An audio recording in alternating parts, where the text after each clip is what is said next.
पूरी घटना की बात है। देखिए, मेरा नाम डॉक्टर कार्तिक गुप्ता है। मैं मेडिसिन डिपार्टमेंट में यहाँ पे second year resident junior resident हूँ। मैं आज सुबह 6:30 बजे करीब एक दूसरा पेशेंट था, वो शायद बेड नंबर 1100 उसका 8 था। ठीक है, मैं उसको देख रहा था। और वहीं पीछे 1112 पे एक पेशेंट थे, अली हसन, जिनकी रिगार्ड में ये सारा इंसिडेंट हुआ है। उनका एकदम से हार्ट फेल किया था। ठीक है, और लगा था कि हार्ट अटैक पड़ा है, सडन ऑनसेट था, जो कि किसी को भी कभी भी पड़ सकता है, क्योंकि पेशेंट पहले से डायबिटिक भी थे, हाइपरटेंसिव भी थे, उनका ब्लड शुगर नहीं, बीपी कुछ भी कंट्रोल नहीं था। और वो हमारे पास आए थे डेंगू बुखार लेके। डेंगू बुखार में भी उनका जो है बीपी नहीं आ रहा था स्टार्टिंग में, जिसके लिए उनको एडमिट किया गया था, वो स्टेबलाइज किया गया था। लेकिन क्योंकि उनको जो है ये पहले से बीमारी इतनी सारी थी, उनको एकदम से सडनली हार्ट फेलियर हो गया। अब हमने उसके लिए उनका बीपी लिया। ऑन ड्यूटी हमारे JR1 रेजिडेंट हमेशा पूरे वार्ड में रहता ही है कि रात में जो डॉक्टर है कोई भी पेशेंट अटेंड करना होता है तो वो करते हैं। उन्होंने बीपी लिया पेशेंट का, हमने उस हिसाब से उनको मेडिकेशन दी, पेशेंट को स्टेबलाइज करने का ट्राई किया। पेशेंट के लिए हमने आईसीयू में बात भी करी बेड करवाने का, पर उस टाइम भी बेड खाली नहीं था। तो ये था कि जैसे ही हम बेड खाली होगा हम आगे प्रोसीजर उसके लिए बढ़ेंगे। पर वार्ड में हम उनके साथ थे, वहाँ पे भी ये कैमरा में प्रॉपर रिकॉर्डिंग में दिख रहा है। लेकिन पेशेंट की हालत इतनी ज़्यादा सीरियस हो गई कि उनका हमें वहाँ पे CPR करना पड़ गया। CPR मतलब एंड स्टेज में एकदम रिसस्टेट जो करना पड़ता है पेशेंट को जब कुछ नहीं होता, तो उसके लिए था हमारा। हम अपना पूरा ट्राई कर रहे थे। सामने से पेशेंट के जो अटेंडेंट्स थे, उनके लड़के थे, उनके साथ एक नर्सिंग स्टाफ थे जो कि यहाँ पे काम करती थी। उन्होंने मुझे माँ बहनी गालियाँ देना शुरू कर दिया। मेरे साथ जो जूनियर रेजिडेंट था उसका कॉलर की खींचातानी शुरू कर दी। इसके बावजूद भी हम वहाँ पे अपना CPR कंटिन्यू कर रहे थे। हम लोग वहाँ से ना तो भागे, ना हमने पेशेंट के स्टाफ के साथ अटेंडेंट के साथ कोई बदतमीजी की। पता है किसी के साथ कोई अगर गुजर रहा होता है तो वहाँ पे हम ये इमोशन समझ सकते हैं, ये अग्रेशन समझ सकते हैं।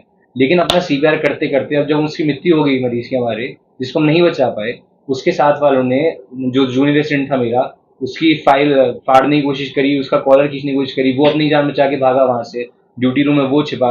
और उधर गार्ड हमारे पास मुश्किल से एक दो थे, और भीड़ कम से कम 50 से 100 लोगों की, तो आप वीडियो में देख भी सकते हैं। तब वो गार्ड उसको भीड़ को संभालने में बिल्कुल असक्षम थे। वहां उनके साथ जो 3-4 लड़के थे, उन्होंने मुझे 5-6 झापड़ मारे हैं, जिसमें से एक झापड़ मेरे कान पे जो लगा उससे मेरे सीधे हाथ के कान का पर्दा भी फट गया। ठीक है, ब्लीड हुआ था। अब ये इससे अगर मुझे कोई परमानेंट डैमेज हो जाएगा तो रिस्पॉन्सिबिलिटी कौन लेगा इस चीज़ की। मैं वहाँ पे खड़ा था, उसके बावजूद भी मार खाने के बाद भी वहाँ खड़ा हुआ था, क्योंकि ना वो मुझे जाने दे रहे थे, ना वो मुझे मेरा काम करने दे रहे थे। तब इसमें दूसरा पूरा शर्ट वर्ट सब फाड़ दिया हम लोगों की। अब क्या चाहते हैं इस मामले में? हम लोग देखिए, सिंपल लॉजिक है हमारा, जिसने ये काम किया है वो अरेस्ट होगा। ठीक है, और जो नर्सिंग स्टाफ जो जिन्हें पता है मेडिकल फ्रेटर्निटी में क्या रहता है, उसके बावजूद भी जब वो प्रोवोक कर रही हैं, वो खुद प्रोवोक कर रही हैं, वो जब गाली गलौज हो रही है, मारपीट कर रही है, वो चाहती तो उनको समझा सकती थी कि ये किसी के साथ भी हो सकता है, किसी का भी पेशेंट हो सकता है। लेकिन उन्होंने और प्रोवोक किया भीड़ को, और लोग बुलाए, उन्होंने और मारपीट करवाई। तो उनका सस्पेंशन और यहाँ से रिमूवल उनकी अपनी पोस्टिंग से, ये हमारी बेयर मिनिमम है। ठीक है, इसके अलावा हमारी बाकी अपनी जो लड़ाई चल रही है पहले से ही कि हाँ हम सिक्योरिटी पर्सन कुछ बढ़ा सकें, RD की तरफ से, ये प्रॉक्टर ऑफिस की तरफ से थोड़ी कॉम्पिटेंसी आ सके सिक्योरिटी स्टाफ की, यही हमारी डिमांड्स है, जो कि बेयर मिनिमम डिमांड्स है किसी के लिए। मैं doctor Rizwan Ahmad, junior resident department of medicine. आज जब ये सुबह इंसिडेंट स्टार्ट हुआ था तो फिर मुझे कॉल आई थी डॉक्टर कार्तिकेय की कि पेशेंट काफ़ी सिक हो रहा है और काफ़ी भीड़ हो रही है। तो उसी रिगार्डिंग मैं पहुंचा था उस टाइम जो है CPR मतलब ख़त्म नहीं होने वाला था। तो बट पेशेंट हम बचा नहीं पाए थे अनफॉर्चुनेटली, क्योंकि वो लगातार उधर से भी वो लोग हमें डिस्टर्ब कर रहे थे, CPR भी प्रॉपर नहीं करने दे रहे थे। उसके बावजूद हमारे डॉक्टर कार्तिकेय और डॉक्टर टीम ने बहुत ज़्यादा मेहनत की कोशिश की उनको बचाने की, बट अनफॉर्चुनेटली नहीं बचा पाए। जब मैं वहाँ पे पहुँचा तो देखा था तो पेशेंट कोलैप्स हो गया। तो यही समझाने के लिए पेशेंट के अटेंडेंट को कि जो है कुछ फॉर्मेलिटीज़ होती हैं जब भी पेशेंट एक्सपायर्ड होता है, तो डेथ सर्टिफिकेट की फॉर्मेलिटीज़ होती है, उसी की रिगार्डिंग मैं वो फॉर्मेलिटीज़ कराने के लिए आया था। बट मगर जो पेशेंट के साथ वाले थे वो इसको भी लेकर सुनने को तैयार नहीं थे। वो बस इसी बात के लिए जो है मेरे पर चढ़ गए। मेरे पर सर वहाँ पे BP इंस्ट्रूमेंट पड़ा था, नर्सिंग स्टाफ मैं नर्सिंग स्टाफ रूम के अंदर बैठा हुआ था उस टाइम उनको समझाने के लिए। वो इस बात को समझे नहीं और वहाँ पे तुरंत उन्होंने जो है BP ऑपरेटर से मेरे सर पे मारने की कोशिश की, जिसकी वजह से मेरे चेहरे पे लग गया। और उसके बाद 7-8 लोग और उनके साथ आए और उन्होंने काफ़ी हाथापाई की मेरे साथ और मेरे सारे कपड़े वपड़े जो है फाड़ दिए उन्होंने। उसके साथ साथ उन्होंने मेरा फ़ोन भी छीन लिया जो है और लेके भाग गए थे, क्योंकि मैं उनका जो है एविडेंस जो है रिकॉर्ड करने के लिए अपना मोबाइल फ़ोन निकाला था, क्योंकि वो लगातार वो गाली गलौज कर रहे थे। उन्होंने उसमें से जो है 2 वीडियोज़ थे, उनमें से एक तो उन्होंने डिलीट कर दिया था, बट एक छोटी सी क्लिप जो है वो मेरे पे रह गई थी, क्योंकि जहाँ पे मैं स्टाफ नर्सिंग रूम में बैठा था वहाँ पे कैमरा नहीं है।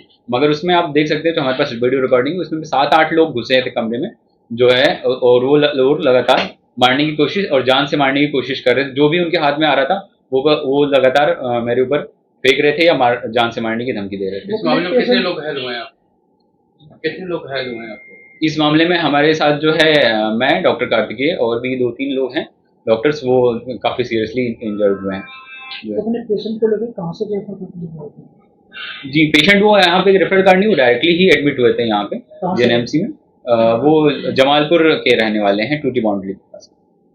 अब किस तरीके का कार्रवाई चाहते हैं आप लोग? मैं चाहता हूँ कि जो है उनके साथ जो इन्होंने ऐसा इंसिडेंट किया है कि जो है काम कर रहे डॉक्टर पे, ऑन ड्यूटी डॉक्टर पे, जो है ऑन ड्यूटी गवर्नमेंट जो एम्प्लॉय पे जो है असॉल्ट की गई है, उसके अगेंस्ट सख्त से सख्त कार्रवाई हो और उनको जो है सजा मिलनी चाहिए। और जो भी सिस्टर जी जो इन्वॉल्व थी इनमें, जिन्होंने ये सब चीज़ों को जो है प्रोवोक किया, जो लगातार बाहरी तत्वों को बुलाती रही, जैसे कि जब शुरुआत हुई सीपीआर की, ये उस टाइम कम बीट थी, मगर जैसे सीपीआर हो रहा था वो लगातार वो फ़ोन कर करके लगातार जो है जमावड़ा और लगातार मॉब लिंचिंग एक तरह के बोलना चाहिए इसको भी, जो है कि एक पूरा मॉब उन्होंने इकट्ठा किया 50-60 लोगों का, वो सारे उन लोगों ने उन्होंने पूरा मॉब इकट्ठा किया हमारे ऊपर जो है जान से मारने के लिए। इतनी तादाद में लोग इकट्ठे कैसे हो गए जहाँ पे स्टाफ भी है, गार्ड वगैरह? गार्ड हमारे पास जो होते हैं वार्ड 10, 11 और 12 मिला के वो एक ही होता है रात नाइट में पोस्टेड। जैसे ये इंसिडेंट स्टार्ट हुआ उन्होंने गार्ड ने बुलाने की कोशिश की, उसमें से 4-5 ही गार्ड आ पाए, मगर ये जो है पूरा इंसिडेंस लगभग 1 घंटे का तक चलता रहा। तो इसमें कहीं ना कहीं जो है एडमिनिस्ट्रेशन का भी फेलियर है कि वो इस इंसिडेंट्स को रोक नहीं पाए। और कई सारे वीडियो सीसीटीवी फुटेज है हमारे पे जिसमें आप डायरेक्टली देख सकते हैं कि गार्ड जो है पीछे खड़े हुए हैं, मॉब जो है अटैक करे डॉक्टर को, वो ट्राई कर रहे हैं, कोशिश कर रहे हैं कि उनको पीछे खींचा जाए, पर वो कर नहीं पा रहे हैं जो है।